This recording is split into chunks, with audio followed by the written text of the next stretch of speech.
भारत एक जाति प्रधान देश है। यहाँ आपकी हैसियत आपकी जाति तय करती है। आपका प्यार, आपका सम्मान, आपकी मौत, सब कुछ भारत में आपकी जाति तय करती है कि आप स्कूल और कॉलेज में कहाँ बैठेंगे, किससे प्यार कर सकते हैं और यहाँ तक कि आप जिएंगे या मारे जाएंगे। यही कड़वा सच जब बड़े पर्दे पर उतरता है तो वो केवल फिल्म नहीं रहती बल्कि एक दस्तावेज बन जाती है। धड़क 2 ऐसा ही एक दस्तावेज है जो दलितों की टूटी हुई हड्डियों, लहूलुहान आत्माओं और सपनों के मलबों के बीच से निकली एक सच्चाई को कहता है। धड़क 2 कोई फैशन में बनी फिल्म नहीं है, ये एक पीड़ा है, जाति के खांचे में जन्मे इंसानों की पुकार है जिसे आज तक बॉलीवुड ने दबाया, कुचला और छुपाया है। ये फिल्म दलितों और सवर्णों के बीच जाति के नाम पर खोदी गई खाई की गहराई को नापते हुए दलित समाज के संघर्ष और अम्बेडकरवादी चेतना को दर्शकों के सामने पेश करती है। आज लाइट्स कैमरा कास्ट के इस एपिसोड में हम रिव्यू करेंगे हाल ही में रिलीज हुई फिल्म धड़क 2 को। तो आइए शुरू करते हैं।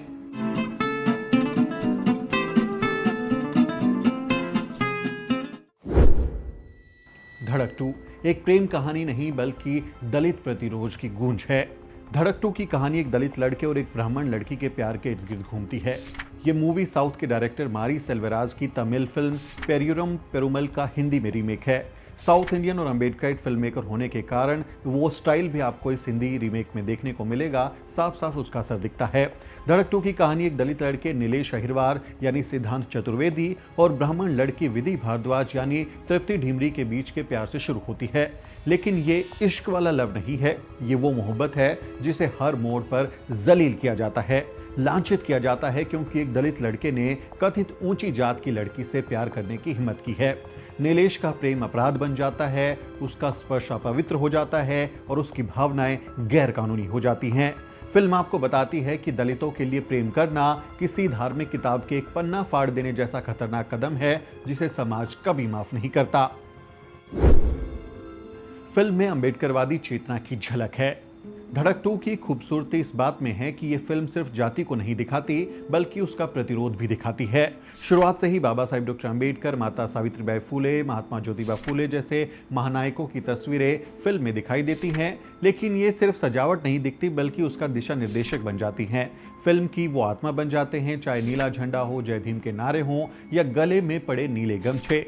फिल्म बार बार ये साफ करती है कि ये दलित चेतना की कहानी है, ना कि एक पीड़ित प्रेम कथा। दक्षिण भारतीय फिल्म का रीमेक होने के कारण इस फिल्म में वो अम्बेडकरवादी दृष्टिकोण भी आपको दिखाई देता है।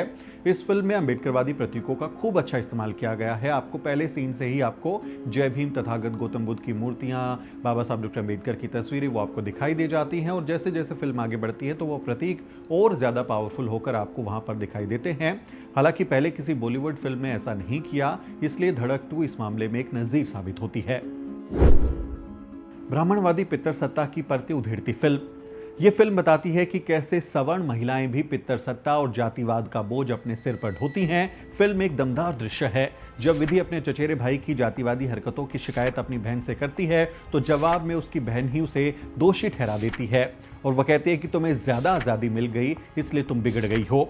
ये संवाद एक करारा तमाचा है उन सवर्ण महिलाओं पर जो खुद को प्रगतिशील तो कहती हैं लेकिन जातिवादी पितर सत्ता की पहली रक्षक होती हैं।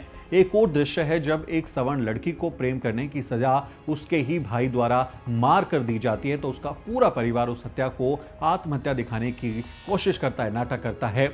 ये घर की इज्जत के नाम पर दलितों को कुचल देने की साजिशों की पोल खोलता है। ये दिखाता है कि कैसे जाति और जो ब्राह्मणवादी पितर सत्ता है वो मिलकर गठजोड़ कर देती है और उसमें सवर्ण महिलाएं भी बराबर की भागीदार हो जाती हैं। शेखर और रोहित वेमुला की गूंज। फिल्म में दलित छात्र एक्टिविस्ट शेखर के नजरिए से रोहित वेमुला की सांस्थानिक हत्या की परतों को खोलने की भी कोशिश की गई है। शेखर एक हिम्मत वाला लड़का है जो गले में नीला गमछा डालकर कैंपस में कास्टिज्म के खिलाफ आवाज उठाता है, लेकिन फेलोशिप के लिए लंबे वक्त तक धरने पर बैठने के बाद भी जब उसे फेलोशिप नहीं मिलती, उसे तिरस्कार किया जाता है, उसे अपमानित किया जाता है तो वो हार मान लेता है और फांसी लगाकर जान दे देता है। शेखर का कैरेक्टर बोल्ड है और उसे बहुत अच्छे से पेश किया गया है। शुरुआत में फिल्म का नायक नीलेश शेखर और उसके आंदोलन से बचने की कोशिश करता है क्योंकि उसे पढ़ लिख कर वकील बनना है, लेकिन जैसा शेखर ने कहा था, आज हम जहां खड़े हैं कल तुम भी वहां खड़े होगे, और हुआ भी ऐसा ही। नीलेश भी आखिर में जातिवाद से तंग आकर उसके खिलाफ विद्रोह कर ही देता है। कैंपस का जातिवाद और दलित छात्रों की घुटन। फिल्म भारत के कॉलेज कैंपसेस में पसरे जातिवाद की भी बखिया उधेड़ कर रख देती है। नीलेश को बार बार क्लासरूम में परेशान किया जाता है, उसे पीछे बैठने के लिए मजबूर किया जाता है। ब्राह्मण टीचर उसे बार बार पूरा नाम बताने के लिए दबाव डालता है ताकि वो उसकी जाति का पता लगा सके। लेकिन यहाँ आपको ये समझने में भी मदद मिलेगी कि कैसे बहुत से दलितों के लिए उनकी अपनी जातीय पहचान शर्म का कारण बन जाती है और वो खुलकर अपना नाम बताने से भी डरते हैं। ब्राह्मण प्रोफेसर जब बार बार उसे उसका पूरा नाम पूछता है तो सिर्फ पर्दे पर ही नहीं, हमारे भीतर भी एक चीख गूंजती है कि एक दलित को अपने नाम से ही डर क्यों लगता है।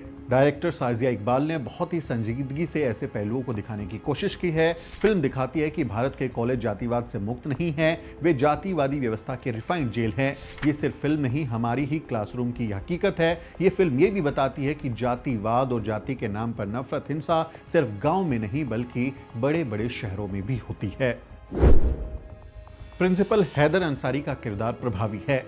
कॉलेज के प्रिंसिपल हैदर अंसारी का किरदार फिल्म में उम्मीद की लो बनकर आता है। उनकी दीवारों पर फूले, सावित्रीबाई और बाबा साहेब डॉक्टर अम्बेडकर की तस्वीरें दिखती हैं। उनका ऑफिस एक क्लासरूम नहीं बल्कि क्रांतिकारी किताब की तरह लगता है।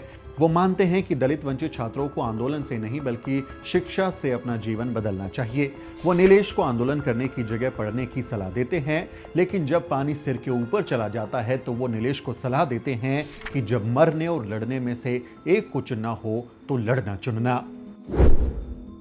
फिल्म के किरदार दब्बू नहीं बल्कि विद्रोही हैं। धड़क 2 में दलित किरदार मौन नहीं हैं बल्कि मुखर हैं। बाकी हिंदी फिल्मों की तरह धड़क 2 के दलित किरदार दब्बू नहीं हैं बल्कि बोल्ड नजर आते हैं और अपने हक अधिकार के लिए संघर्ष करते दिखाई देते हैं। चाहे नीलेश की मां हो या फिर शेखर और नीलेश, हर कोई जानता है कि उनके साथ क्या हो रहा है, क्यों गलत हो रहा है। वो उसे बदलने की कोशिश करते दिखते हैं। नीलेश उसके दोस्तों और उसकी मां के साथ पुलिस हिंसा वाला सीन दलितों पर होने वाले कस्टोडियल टॉर्चर को दिखाता है। सोचिए, जब एक जवान दलित लड़के के सामने एक पुलिस वाला उसकी मां को थप्पड़ मारे तो उस लड़के के दिल पर क्या गुजरती होगी। नीलेश की मां उसे समझाती है कि बाबा साहब डॉक्टर अम्बेडकर की तरह पढ़ लिख कर बड़ा आदमी बन और ये सब बदल दे। ब्राह्मणवाद और दलितों के खिलाफ घृणा का जहर। ये फिल्म कई मायनों में अहम हो जाती है, जो सवर्ण परिवारों में मिलने वाली कास्ट ट्रेनिंग और दलित जातियों से नफरत करने की ट्रेनिंग की परत खोलती है। फिल्म सवाल उठाती है कि कथित तौर पर वकालत जैसे प्रोग्रेसिव पेशे में होने के बाद भी सवर्णों में दलितों को लेकर हीन भावना है और वो उन्हें इंसान ही नहीं समझते।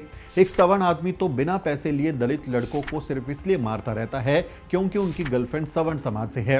वो कहता है कि दलितों को मारकर वो समाज की सेवा कर रहा है। तो ये इस तरह की मानसिकता को भी बयां करती है। सेंसर बोर्ड के 16 कट, लेकिन फिल्म बोलती रही। धड़क 2 पर सेंसर बोर्ड की कैची खूब चली, लेकिन फिल्म फिर भी डरी नहीं, झुकी नहीं। ये फिल्म बताती है कि कलम की ताकत से जातिवादी सोच बदली जा सकती है, बशर्ते सवर्ण समाज आत्मसंवाद और आत्म सुधार करे। धड़क 2 की टीम अपनी कहानी और किरदारों के साथ न्याय करती दिखाई देती है। फिल्म की आलोचना, रिप्रेजेंटेशन मैटर्स। फिल्म निश्चित तौर पर दमदार है, लेकिन दलित किरदारों में असली दलित कलाकारों को लिया जाना चाहिए था। गोरे सवर्ण कलाकारों को ब्राउन मेकअप लगाकर, ब्लैक मेकअप लगाकर उन्हें जबरदस्ती दलित बना देना अब बंद होना चाहिए। रिप्रेजेंटेशन सिर्फ चेहरा नहीं, अनुभव और आत्मा भी होता है। दलितों को स्टीरियोटाइप में डालने की आदत अब बॉलीवुड को छोड़नी चाहिए। लेकिन कुल मिलाकर फिल्म बहुत अच्छी है और इसके लिए साजिया इकबाल की तारीफ की जानी चाहिए। उन्होंने शानदार डायरेक्शन किया है। अंत में धड़क 2 एक ऐसी फिल्म है जो आंखें नम करती है, गुस्सा भी दिलाती है और सवाल भी छोड़ती है। यह फिल्म उस भारत की कहानी है जिसे सिनेमा हमेशा छुपाता रहा। ये सिर्फ देखे जाने के लिए नहीं बल्कि समझे जाने के लिए जरूरी है। इस फिल्म को समझने के लिए देखना चाहिए। मैं इस फिल्म को 5 में से 4.5 स्टार दूंगा। अगर आपने ये फिल्म देखी है तो कमेंट करके आप अपनी जो राय है वो दे सकते हैं। आप अपना रिव्यू कमेंट में लिख सकते हैं। आपसे अपील है कि वीडियो को शेयर करें। जाति की समस्या पर बनी इस फिल्म को आप देखें और बताएं कि ये फिल्म कैसी है। आप चैनल को सब्सक्राइब करना भी ना भूलें। वीडियो के अंत में आपसे एक छोटी सी अपील। साथियों, अगर आपको द न्यूज वीक का काम पसंद है और आप चाहते हैं कि हम यूं ही अम्बेडकरवादी पत्रकारिता करते रहें, तो हमारी आर्थिक मदद जरूर करें। आप अपनी स्क्रीन पर दिखाई दे रहे इस QR कोड को स्कैन करें और न्यूज वीक फाउंडेशन के खाते में अपनी दान की राशि भेजें। QR कोड के अलावा आप UPI के जरिए भी मदद कर सकते हैं। आप हमारी UPI ID newsweek@yes bank पर भी मदद भेज सकते हैं। इसके अलावा आप हमारे अकाउंट में भी मदद भेज सकते हैं। खाते का नाम है Newsweek foundation, account number है 0235 8870000640।